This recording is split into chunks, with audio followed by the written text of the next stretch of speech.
எல்லாருக்கும் வணக்கம். எல்லாரும் எப்படி இருக்கீங்க? வணக்கம். சாரி, எல்லாரும் எப்படி இருக்கீங்க?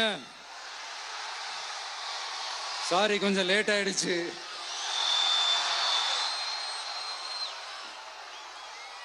திருச்சியில காலையில பேசினப்போ அங்க ஒரு மைக் ப்ராப்ளம் இருந்தது.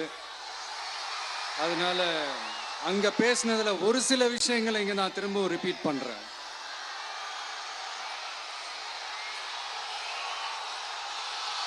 அந்த காலத்துல போருக்கு போறதுக்கு முன்னாடி போர்ல ஜெயிக்கிறதுக்காக குலதெய்வம் கோயிலுக்கு போய் சாமியை கும்பிட்டு தான் போருக்கு போவாங்களாம். அந்த மாதிரி அடுத்த வருஷம் நடக்க போற ஜனநாயக போருக்கு தயாராகிறதுக்கு முன்னாடி நம்ம மக்களை அதாங்க உங்க எல்லாரையும் பார்த்துட்டு போலான்னு வந்திருக்கிறேன். இங்க என்ன பார்க்க வந்திருக்கிற என்னுடைய அம்மாக்கள், அக்கா தங்கைகள், அண்ணன் தம்பிகள், நண்பர்கள், நண்பிகள், உங்க எல்லாரையும் பார்க்கும்போது மனசுக்குள்ள ஒன்னே ஒண்ணுதான் தோணுது. உங்களோட இந்த அன்புக்காக எவ்வளவு பெரிய உயரத்தையும், எவ்வளவு பெரிய வருமானத்தையும், எவ்வளவு பெரிய வசதியையும் தூக்கி எறிஞ்சிட்டு வரலாங்க. உங்களோட இந்த அன்பை விட, இந்த பாசத்தை விட, உங்களை விட எனக்கு இந்த உலகத்துல வேற எதுவுமே பெருசா தெரியல. ஒரு சாதாரணமா இருந்த ஒரு விஜய இந்த உயரத்துல தூக்கி வச்சு கொண்டாடிக்கிட்டு இருக்கிறீங்க. உங்க வீட்டுல ஒருத்தனாவே ஆக்கிட்டீங்க, உங்க சொந்தக்காரனாவே ஆக்கிட்டீங்க. என்னங்க பெரிய பணம் வேணுங்கிற அளவுக்கு பார்த்தாச்சு. அரசியலுக்கு வந்துதான் நான் பணம் சம்பாதிக்கணுமா என்ன? அதுக்கு கொஞ்சம் கூட அவசியமே இல்லை. எனக்கு எல்லாத்தையும் எல்லாமும் கொடுத்த உங்களுக்காக உழைக்கிறத தவிர எனக்கு வேற எந்த எண்ணமும் எந்த வேலையும் இல்லை. விஜய், விஜய் அண்ணா, விஜய் தம்பி, விஜய் தம்பி, நம்ம விஜய், நம்ம விஜய்ன்னு என்னடா இந்த விஜய் தனியாளா இருப்பான்னு பார்த்தா எப்ப பாரு மக்கள் கடலோட மக்கள் கடலாவே இருக்கிறானேன்ட்டு இந்த எதிரிகளுக்கெல்லாம் தெரிஞ்சவன நம்மளை பத்தி கண்ணாபின்னான்னு பேச ஆரம்பிச்சிருக்கிறாங்க. அதாவது நான் மரியாதையா பேசினா கூட அதை தவறா எடுத்துக்கிறாங்கன்னா பாத்துக்கங்களேன். அதனால யார் என்ன சொன்னாலும் அறிஞர் அண்ணா அவர்கள் சொன்ன அந்த பஞ்சு தான், வாழ்க வசவாளர்கள் அப்படின்னு சொல்லிட்டு போயிட்டே இருக்க வேண்டியதுதான். நான் மதுரை மாநாட்டில் உங்க எல்லாரையும் நேர்ல சந்திக்க வரேன்னு சொல்லியிருந்தேன். அப்படி இன்னைக்கு உங்களுக்காக நம்மளை மேலையும் கீழையும் ரொம்ப மோசமா ஆண்டுகிட்டு இருக்கிற பாசிச பாஜக அரசையும் பாய்சன் திமுக அரசையும் கேள்வி கேட்கறதுக்காக வந்திருக்கிறேன். இந்த பாஜக அரசு நம்மளை கொஞ்ச நெஞ்ச கொடுமையாங்க செய்து பீகார்ல 65 லட்சம் வாக்காளர்கள் ஓட்டர் லிஸ்ட்லயே காணோமா. இது என்ன பெரிய விஷயம்? இதை தாண்டி இன்னொரு விஷயம் இருக்கு. இந்த எதிர்கட்சிகள்லாம் ரொம்ப சிம்பிளா சொல்ற மாதிரி சொல்லணும்னா ஓட்டு திருட்டு. வீட்டு நம்பர் 0ன்னு போட்டெல்லாம் ஓட்டர் ஐடி கார்டு கொடுத்துருக்காங்கன்னா பாத்துக்காங்களேன். எவ்வளவு பெரிய ஒரு மோசமான வேலைகள்லாம் அவங்க செய்யறாங்கன்னு பாத்துக்கங்க. அடுத்து ஒன் நேஷன் ஒன் எலெக்ஷன், ஒரே நாடு ஒரே தேர்தல். 2029ல இவங்களோட ஆட்சி காலம் முடிய போகுதுன்றது எல்லாருக்குமே தெரிஞ்ச ஒரு விஷயம்தான். அதனால இந்த மாநில அரசுகள் எல்லாத்தையும் கலைச்சிட்டு எல்லாருக்கும் ஒட்டு மொத்தமா ஒரே நேரத்தில் தேர்தல் வைக்கிற ஒரு ஐடியா. அப்பதானே ஒரே நேரத்தில் இந்த தில்லு முள்ளு வேலைகள்லாம் ஈஸியா செய்ய முடியும். இதுக்கு பேர் என்னங்க? ஜனநாயக படுகொலை தானே. அடுத்து டீலிமிட்டேஷன், பார்லிமெண்ட் தொகுதிகள் மறுசீராய்வு. நம்ம சவுத் இந்தியாவை விட நார்த் இந்தியாவுக்கு அதிகமான பார்லிமெண்ட் தொகுதிகள் கிடைக்கிற மாதிரி ஒரு மோசடி வேலையை ஒன்று செஞ்சுக்கிட்டு இருக்கிறாங்க. இதைத்தான் டிவிக்கே முதலையே எதிர்த்தோம், இப்பவும் எதிர்க்கிறோம், இனிமேலும் எதிர்ப்போம். அதனால் இந்த SIR, one nation one election, delimitation, இதெல்லாம் எதிர்கட்சிகளை அழிக்கிறதுக்காக ரொம்ப ரொம்ப முக்கியமா நம்ம சவுத் இந்தியாவோட அந்த பவரை குறைக்கிறதுக்காக செய்யப்படுற ஒரு மோசடி வேலைகள். இது ஒட்டுமொத்த இந்தியாவுக்கும் பாஜக அரசு செய்யற ஒரு துரோகம். சரி, பாஜக அரசு தான் நமக்கு துரோகம் செய்யறாங்கன்னு பார்த்தா இங்க திமுக அரசு நம்மளை நம்ப வச்சு ஏமாத்திக்கிட்டு இருக்கிறாங்க.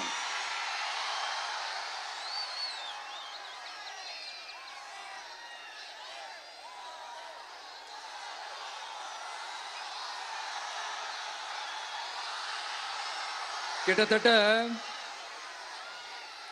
நானு நீங்க எல்லாருமா சேர்ந்து தான் இவங்க நல்லது செய்வாங்கன்னு நினைச்சு தேர்ந்தெடுத்தோம். ஆனா நீங்க பாத்தீங்கன்னா, thank you, I love you, thank you thank you thank you. நீங்க பாத்தீங்கன்னா ஒரு 505 தேர்தல் வாக்குறுதிகளை நமக்கு தமிழ்நாட்டு மக்களுக்கு கொடுத்தாங்க. அதுல எத்தனை வாக்குறுதிகளை இந்த திமுக கவர்மெண்ட் நிறைவேற்றிருக்கு? முக்காவாசி வாக்குறுதிகளை கூட நிறைவேற்றாம எல்லாத்தையும் நிறைவேற்றிட்டோம் இப்படி கொஞ்சம் கூட மனசாட்சியே இல்லாம இப்படி கதை விடுறீங்களே மைடியர். வேணாம் வேணாம் வேணாம் வேணாம். உங்களுக்கு தான் ஆசையா பாசமா கூப்பிட்டா பிடிக்க மாட்டேங்குது. இப்படி கதை விடுறீங்களே மைடியர் சிஎம் சார்.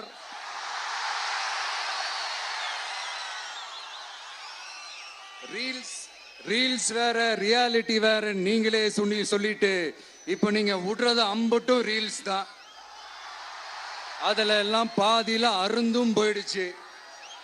அப்படி அருந்து போன ரீல்ஸ் எல்லாம் கொஞ்சம் என்னன்னு பாப்போமா? கேஸ் சிலிண்டருக்கு மானியமா 100 ரூபாய் தரேன்னு சொன்னீங்களே, தந்தீங்களா? 1000 ரூபாய் ஒருத்தர் விடாம எல்லா பெண்களுக்கும் தருவேன்னு சொன்னீங்களே, தந்தீங்களா? டீசல் விலையில மீதி இருக்கிற 3 ரூபாய் குறைப்பேன்னு சொன்னீங்களே, குறைச்சிங்களா? நீட்டு தேர்வை ரத்து செய்வோம்னு சொன்னீங்களே, ரத்து செஞ்சீங்களா? கல்வி கடனை ரத்து செய்வோம்னு சொன்னீங்களே, ரத்து செஞ்சீங்களா? வருஷத்துக்கு 10 லட்சம் பட்டதாரிகளுக்கு வேலை தருவேன்னு சொன்ன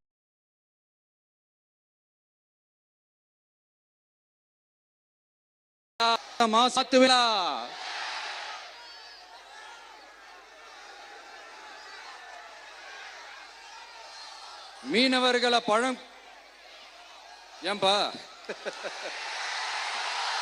மீனவர்களை பழங்குடியின பட்டியல சேர்ப்போம்னு சொன்னீங்களே, சேர்த்தீங்களா? மீனவர்களுக்கு 2 லட்சம் வீடுகள் கட்டித்தரப்படும் சொன்னீங்களே, கட்டி தந்தீங்களா?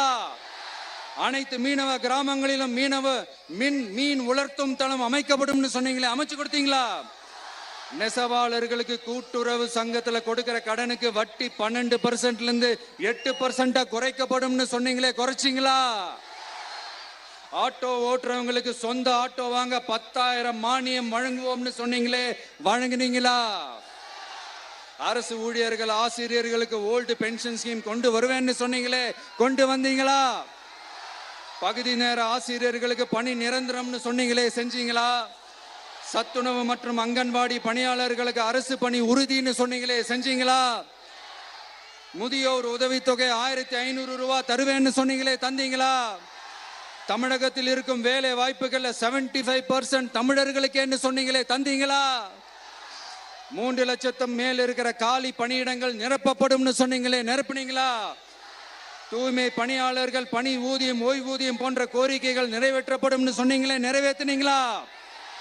மக்கள் நல பணியாளர்களாக 25,000 பெண்கள் நியமிக்கப்படுவார்கள் சொன்னீங்களே, நியமிச்சீங்களா?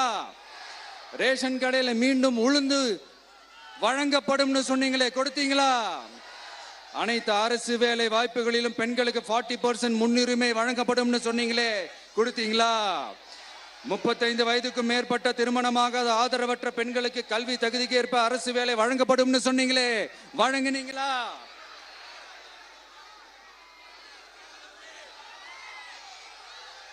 வகுப்பு வாரியத்தின் கோரிக்கைகள் பரிசீலிக்கப்பட்டு மேற்கொள்ளப்படும் சொன்னீங்களே, செஞ்சீங்களா? அரசு வீட்டு வசதி மற்றும் குடிசை மாற்று வாரிய வீடுகளில் மாற்றுத்திறனாளிக்கு ஒதுக்கீடு செய்யப்படும் சொன்னீங்களே, செஞ்சீங்களா?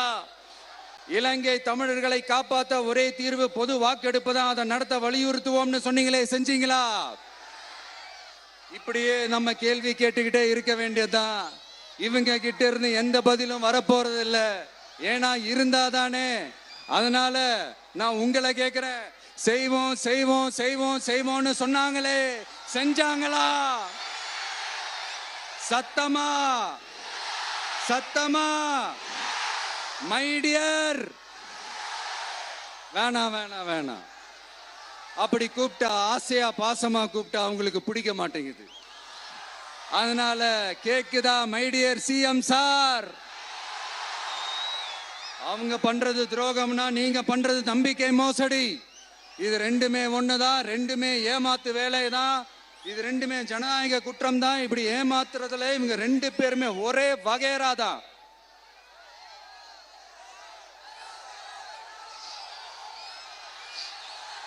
முந்தானேத்து வரைக்கும் ஒன்றிய பிரதமர், இப்போ இந்திய பிரதமர். இப்படி மாத்தி மாத்தி பிளேட்டை மாத்தி மாத்தி பேசுறதுல நம்ம சிஎம் சார் ரொம்ப பிரில்லியன்ட். இப்ப புரியுதா மக்களே? மறைமுக உறவுக்காரர்கள்னு நாம ஏன் சொல்றோம்னு? சரி, இப்ப நம்ம அரியலூர் மாவட்டத்துக்கு வருவோம்.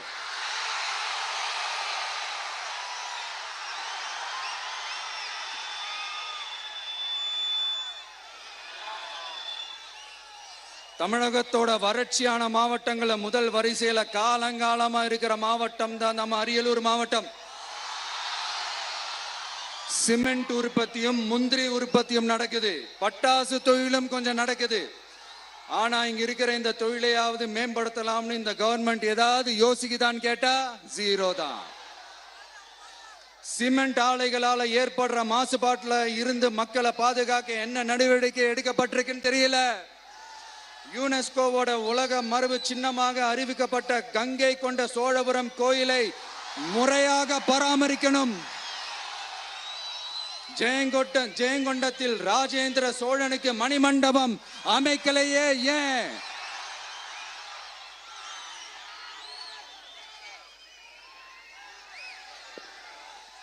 மருதையாத்தோட குறுக்க வாராணவாசி தடுப்பணை கட்டுறதை பத்தி 4 வருஷமா கண்டுக்கலையே ஏன்? அரியலூர்ல இருந்து ஜெயங்கொண்டான் காட்டுமன்னார் கோயில் வழியாக சிதம்பரத்துக்கு ரயில்வே வழித்தடம் அமைக்கணும்ன்ற கோரிக்கை என்னாச்சுன்னு தெரியல. ஜெயங்கொண்டத்திலிருந்து கும்பகோணத்திற்கு ரயில்வே வழித்தடம் அமைக்கணும்ன்ற கோரிக்கை என்னாச்சுன்னு தெரியல. அரியலூர்னாலே முந்திரி உற்பத்தி தான் பிரதானம், அதனால முந்திரி தொழிற்சாலை அமைக்கணும்ன்ற கோரிக்கை என்னாச்சுன்னு தெரியல. இந்த மாவட்ட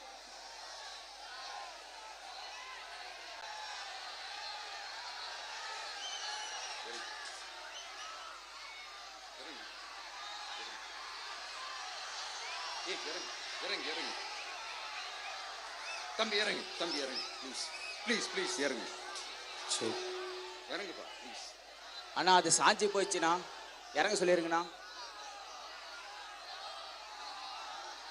விஜயண்ணா சாஞ்சி போச்சுண்ணா, அது இறங்க சொல்லிருங்கண்ணா.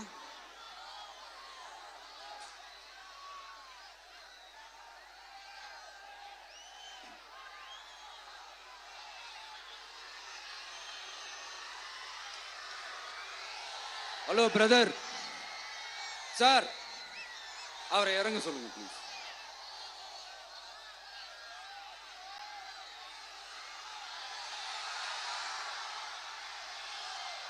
இந்த மாவட்டத்தை சேர்ந்தவர் போக்குவரத்து அமைச்சராக இருந்தும் போதுமான பேருந்து வசதி இல்லையே ஏன்? என்னடா இவன் வந்ததுல இருந்து கேள்வியா கேட்கிறான், இவன் வந்தா என்ன செய்வான்னு கேக்குறீங்க அதானே? தீர்வை நோக்கி போறதும் தீர்வை காண்றதும் மட்டும்தான் நம்ம டிவிக்கோட லட்சியமே. நம்மளோட தேர்தல் அறிக்கையில இதுக்கான விளக்கத்தை ரொம்ப தெளிவா சொல்லுவோம். ஆனா அதுக்கு முன்னாடி அதை செய்வோம் இதை செய்வோம் இந்த பொய்யான வாக்குறுதிகள்லாம் எப்பவுமே கொடுக்க மாட்டோம். எது நடைக்கு சாத்தியமோ எது உண்மையோ அதை மட்டும்தான் கொடுப்போம். ஆனா அட் த சேம் டைம் மருத்துவம், குடிநீர், ரேஷன், கல்வி, அடிப்படை சாலை வசதி, மின்சாரம், இந்த மாதிரி அடிப்படை விஷயங்கள்ல நோ காம்ப்ரமைஸ். பெண்கள் பாதுகாப்புல, சட்டம் ஒழுங்கு பாதுகாக்கிறதுல நோ காம்ப்ரமைஸ். சிம்பிளா நம்மளுடைய விஷன் என்னன்னு சொல்லணும்னா, ஏழ்மை வறுமை இல்லாத தமிழகம்,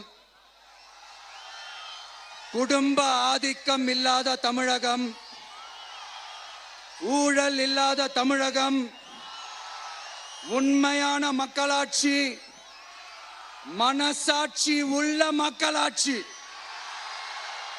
கான்பிடண்டா இருங்க, நல்லதே நடக்கும், வெற்றி நிச்சயம். மீண்டும் சந்திக்கும் வரை நன்றி, வணக்கம்.